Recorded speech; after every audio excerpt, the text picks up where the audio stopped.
Yəqin ki, bu sözləri çox eşitmisiniz. Filan ölkədə insanlar ölür, Tanrı niyə kömək etmir? Əgər o varsa, nəyə görə bu qədər zülmün qarşısında susur? Filan ölkə bombalanır, filan ölkədə su yoxdur. O niyə bu məsələləri həll etmir? Bir çox insanlar Tanrını öyrənməyi, onun haqqında sual verməyi, onun dediklərini araşdırmağı günah bilirlər. Halbuki səmavi dinlərin sonuncusu və ən mükəmməlləşmişi sayılan İslamın bizə verdiyi Qurani-Kərimdə belə deyilir. İsra surəsi 36-cı ayə. Haqqında məlumatın olmadığı, dəqiq araşdırıb əmin olmadığın bir işin ardınca düşmə. Bəli, Tanrının özü belə bir şeyi araşdırmadan ona inanmağı İsra surəsində bizə qadağan edir. Amma digər tərəfdən bir çox insanların dinlərin bir-birinə olan heyrətamiz bənzərliyini və onların daxilində kütlələrdə ajataj yaradan, lakin elmi cəhətdən təsdiqini tapmayan bəzi tezislərin olduğunu irəli sürərək böyük bir şübhəyə düşür. Ya da ki, bayaq qeyd etdiyimiz kimi, bütün bu baş verənlərə Tanrının niyə səssiz qaldığını deyirlər. Sizinlə bugün elmi müstəvidə, yəni neytral qalaraq bu iki sualın cavabını axtarırıq. Dinləri insanlar mı yaradıb və Tanrı bəşəriyyətə niyə müdaxilə etmir? Gəlin baxaq.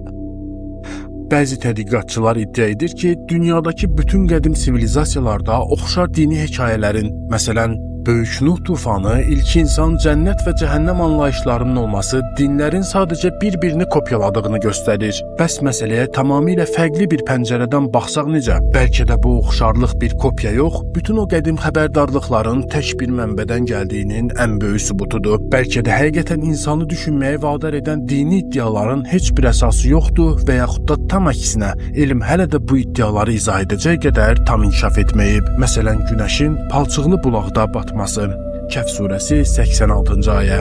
Nəhayət günəşin batdığı yerə yetişdikdə onu qara, palçıqlı bir bulaqda batan gördü. Elmi reallıqla baxsaq, günəş yerdəki hər hansısa bir gölə, dənizə və ya bulağa batmır. Yerin öz oxu ətrafında fırlanması nəticəsində batma illüziyası yaranır. İlahiyyatçılarsa bunu Zülqərneyninin baxış bucağı, yəni sahildən baxanda günəşin dənizdə batırmış kimi görünməz kimi izah edirlər. Neytral olaraq yanaşsaq, hər ikisi öz iddialarında haqlıdırlar. İndi isə əsas suala keçək.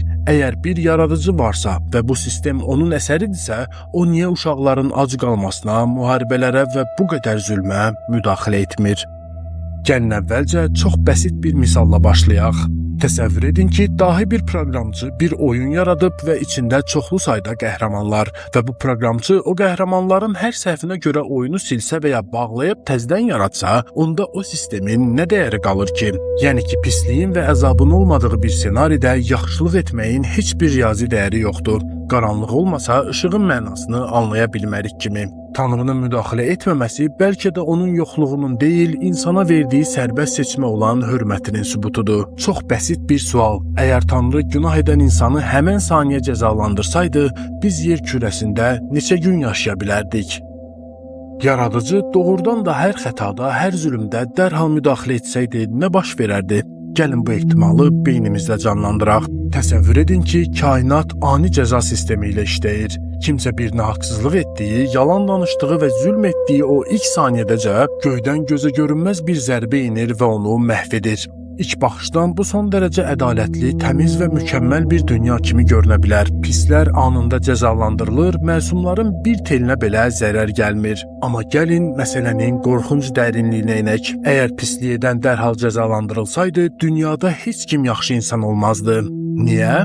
Çünki yaxşılıq etmək, kiməsə kömək əl uzatmaq artıq bir vicdani seçim yox, bir mərhəmət aktı yox, sadəcə qorxu və ya sağ qalma instinkti olardı. İnsanlar bir-birinə yardım edəndə bunu içlərindən gəldiyi üçün yox, cəzalanmayım, məni ildırım ikiyə bölməsin qorxusu ilə edərdilər. Belə bir sistemdə biz azad iradəli, şuurlu insanlar olmaqdan çıxıb, boynuna elektrik xaltası taxılmış və hər səhvinə görə cəryan vuran sirk heyvanlarına çevrilərdik. Dünya bir sınaq və inkişaf meydanı olmaz, nəhəng bir qorxu zindanı olardı.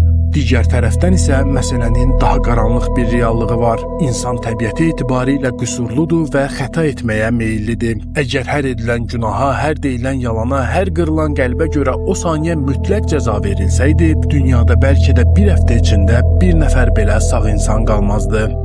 Gəlin məsələyə biraz daha geniş prizmadan baxaq. Dünyanın çox ciddi və ya kainatın mərkəzi bir yer olduğunu düşünürsünüzsə, həqiqətən yanılırsınız. Bəşəriyyət olaraq ən böyük xətamız kainatın mərkəzində sadəcə və sadəcə insanın dayandığını düşünməyimizdir. Halbuki kosmik miqyasda biz sadəcə sonsuz bir səhranın içində tək bir qum dənəsindən milyardlarla dəfə daha kiçiyik. Gəlin sizə miqyası anlamaq üçün beynimizi yoracaq bir misal çəkim. Dərin bir meşədə bir qarışqa yuvası var və o yuvanın içində qarışqaların öz dünyası, öz iqtisadiyyatı, öz mübarizələri gedir.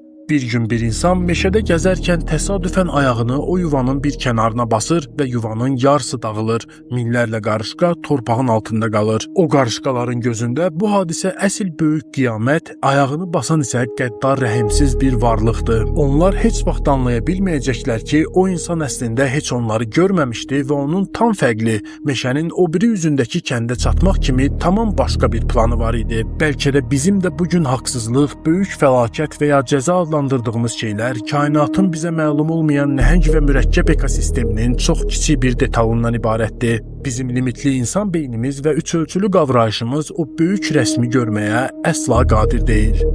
Və sonda ən təməl və ən ağır sual.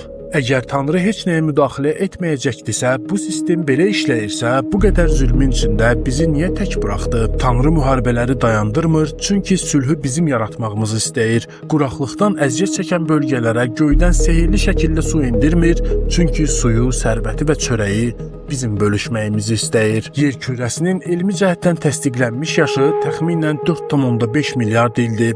Bu balaca mavi şar milyardlarla il ərzində bizə dayanmadan yemək verir və mükəmməl şəkildə özünü idarə edir. BMT-nin Ərzaq və Kənd Təsərrüfatı Təşkilatının məlumatlarına görə, hazırda dünyada istehsal olunan qida məhsulları israf edilməsə və tam ədalətli şəkildə paylansa, 10-12 milyarddan çox insanı rahatlıqla doyuracaq qədərdir. Hazırda dünyada təxminən 8 milyard insan yaşayır, lakin istehsal olunan qidanın 1/3, yəni 1,3 milyard ton sadəcə zibilliyə atılır. Yəni aclıq Tanrının cəzası deyil, bəşəriyyətin azgözlülüyünün və ədalətsizliyinin rəsmi sübutudur. Yəni dünyadakı xaos və vəhşilik əslində yaradıcının laqeydliyi deyil, bəşəriyyətin öz güzgüsündəki eybəcər inikasıdır. Biz həmişə göydən bir kömək əli, ilahi bir müdaxilə gözləyirik. Halbuki anlaya bilmirik ki, dünyanı xilas edəcək o qüdrətli əllər göydə deyil, elə öz əllərimizdir. Qaranlıqda qalın, amma qaranlıq qalmayın. Görüşənədək.